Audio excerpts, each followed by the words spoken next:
So then we now came to the second round of questions. Yep. So we have here additional questions. We have one additional question for Susanne. Susanne, you are still there? But we should maybe start with the questions we have here for Ansi. I have. Ansi. Hans, do you hear me? Okay, yeah, Susanne. So we have an additional question here that arises during the presentation for Austria. And you can see it on the screen. Does the training combine lecture with handouts and learning? Can you say some words about... Hans, I'm sorry. I have a problem with my computer. Somehow my screen got disconnected. Can you please repeat? Yep, I repeat. So the question was, does the training combine lectures with hands-on learning? E.g., do the trainers have the opportunity to practice on an PV or heat pump installation? Yeah, I think this depends on the program. It is, for instance, there are some hands-on elements, but it's not on the construction site. You see, so for instance, for the PV,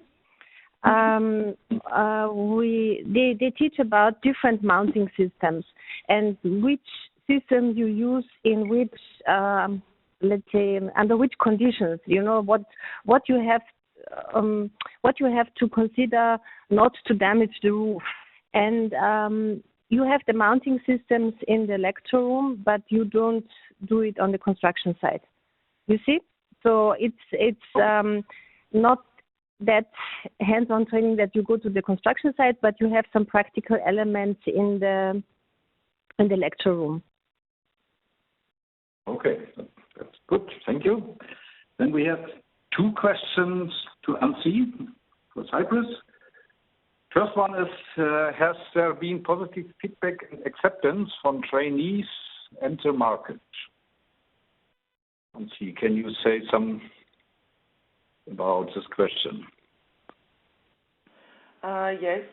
As I told you during my presentation, we have circulated a questionnaire with many questions to the participants. So if we speak about the trainees, then we could see that the feedback was very, very positive, especially for the pilot training course in the external installation.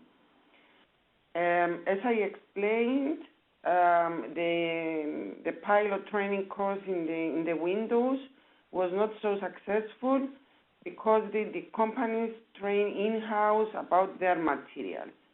So as regards to the market, especially for the installation, the feedback we got from companies was very positive.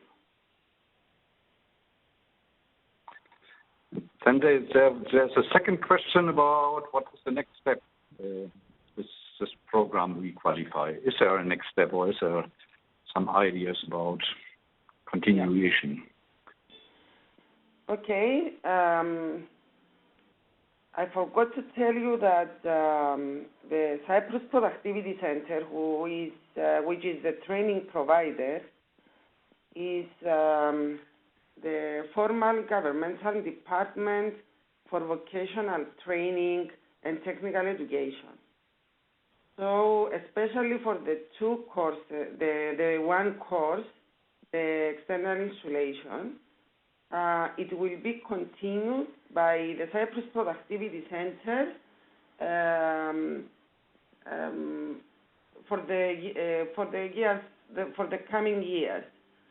So there is a continuation, and also because the certificates are valid for 5 years, I'm sure that in 5 years we will arrange a refreshment course.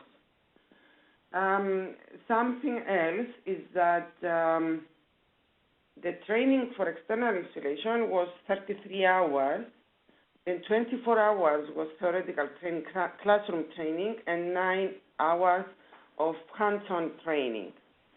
As regards the training course on biomass boilers installers, the approved training provider is the Cyprus Energy Agency. So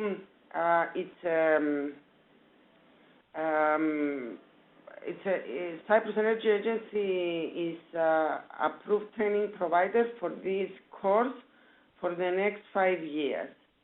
So you can understand that we can implement as many times as the market, because always depends on the market how many installers want to be certified, but we can continue providing this specific training program.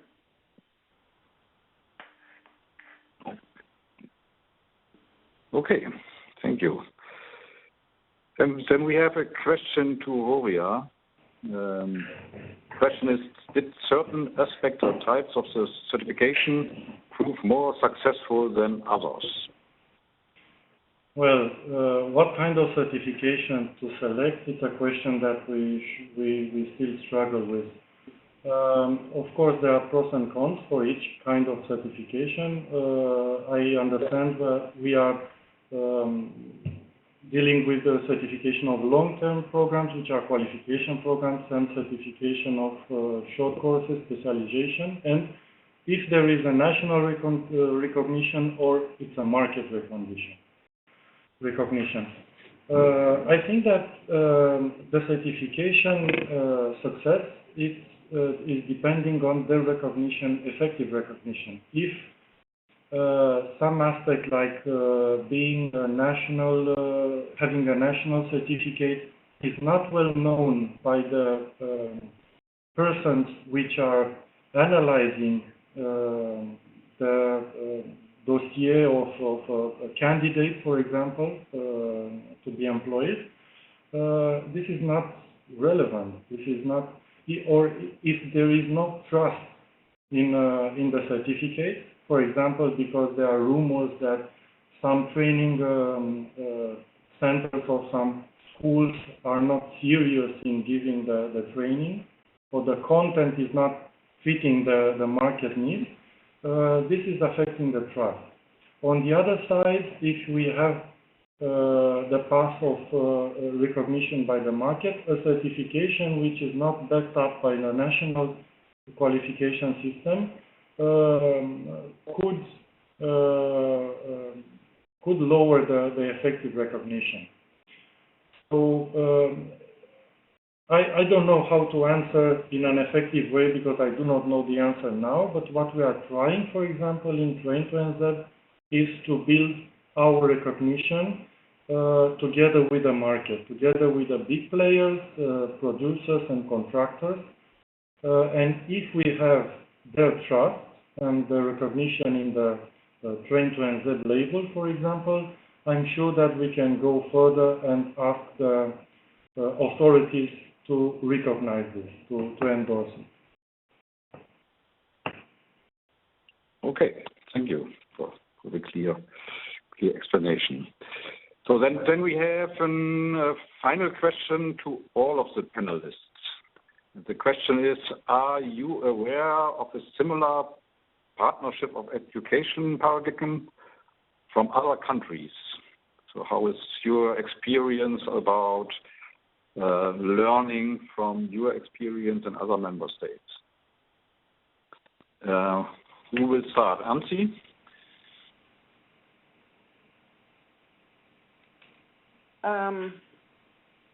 Have you any feedback from us?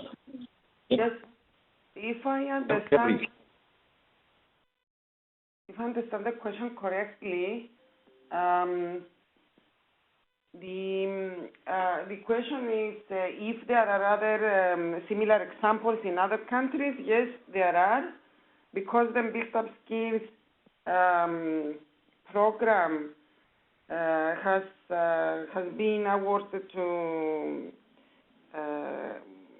many other member states. I know the example of Estonia, of Finland, but many details can be found on the website of Build Up Skills.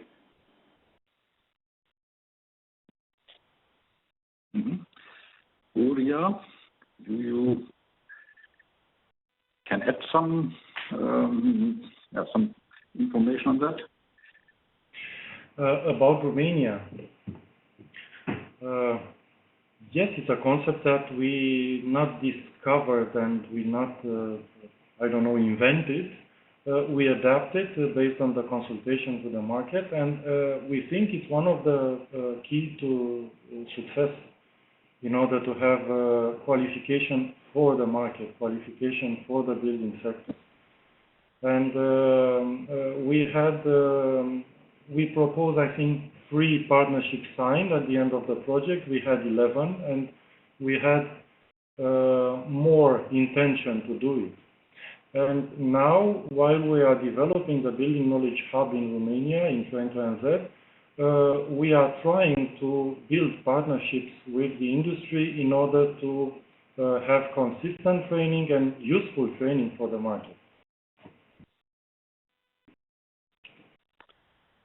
Thank you. Susanne, can you add? Well, I think I don't have much to add. I think Build Up Skills is a very important platform for building partnerships.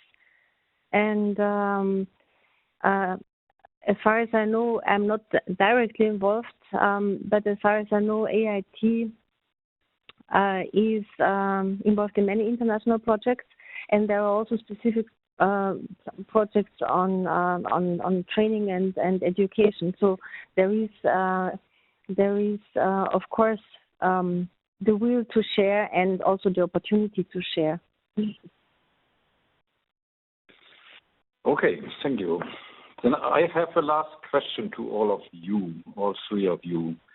Do you see a chance when we coming on discussing the EPBD, the next period of the EPBD, that we can integrate this aspect somewhere in the extended EPBD, so that we have some additional paragraph or what else to make certification schemes for installers or what else obligation for that? Do you see this chance, or is that more country dependent and not regulation on the EPBD level? Maybe I can start with Susanne first now. Yeah. I think it is maybe a little bit problematic to make certification mandatory, because certification is just one option to ensure the quality of the works. So this might lead maybe to a lot of discussion, difficult discussions, but I think what should be included is an option or a way to ensure the quality of the work. So to make sure that the EPC reflects the as-built conditions. So this is absolutely necessary in my point of view. But I'm not sure whether certification should be the only way how to ensure quality of the work. Mm-hmm. Okay, thanks. Hansi, what is your opinion? I agree with Suzanne. However, let me tell you our experience. I know that your question, Hans, was more general. But as regards Cyprus, through the We Qualify project and through the consultations we had with the relevant ministry, has been decided to release a regulation regarding the qualifications of installers that are related with the construction of nearly zero energy buildings. So this regulation about the qualifications will be out for consultation soon, with the public consultation. So I think it would have been a very good idea if there is a provision in the EPBD directive on voluntary or other certification schemes about the installers, because I think that without qualified installers, we cannot speak about nearly zero energy in buildings by 2020. Thank you. Okay, and Furia, you have the final words. Thank you. I think qualification and certification of the qualification, it should not be mandatory at this time, but we should seek to bring it in a mandatory manner because it's crucial. It's not the only way, I agree with Susanna and with Antti, but it's crucial. And I think that EPBD, if I'm not mistaken, does not contain the word training, which is an error that should be corrected in the next revision.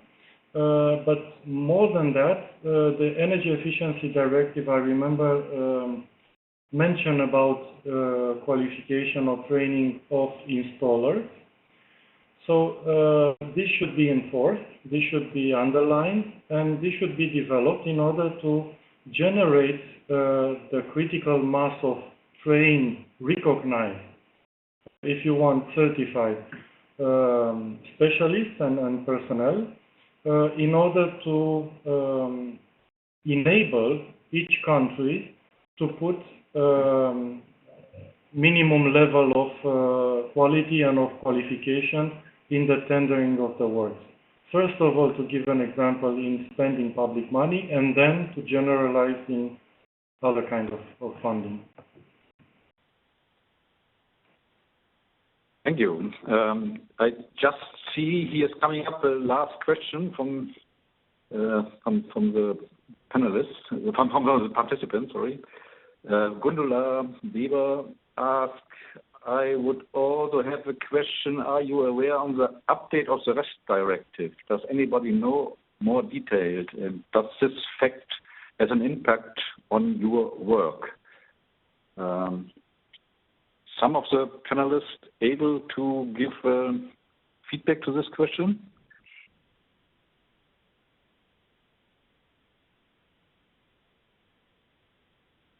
No.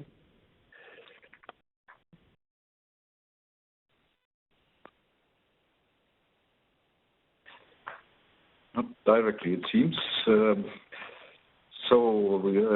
Yeah, it should have been impact to our work, I think, because what we are doing with Swiss QUALICheck is that we collect approaches in the member states, what can be used to make the situations, the quality of the work or the quality of the certification more efficient and more reliable all over Europe.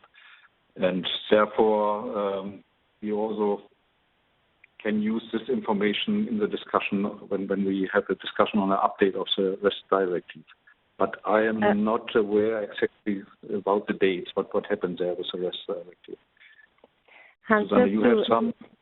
Just to add, what I presented was not, let's say, or is in the context of the REST directive, or it has to be seen in the context of the REST directive. So the activities AIT is carrying out, this course offer and the certification offer. But of course, there is a link between the directives, between the REST directives, the EED and the EPPD. So of course, we pick from other directives. Yeah.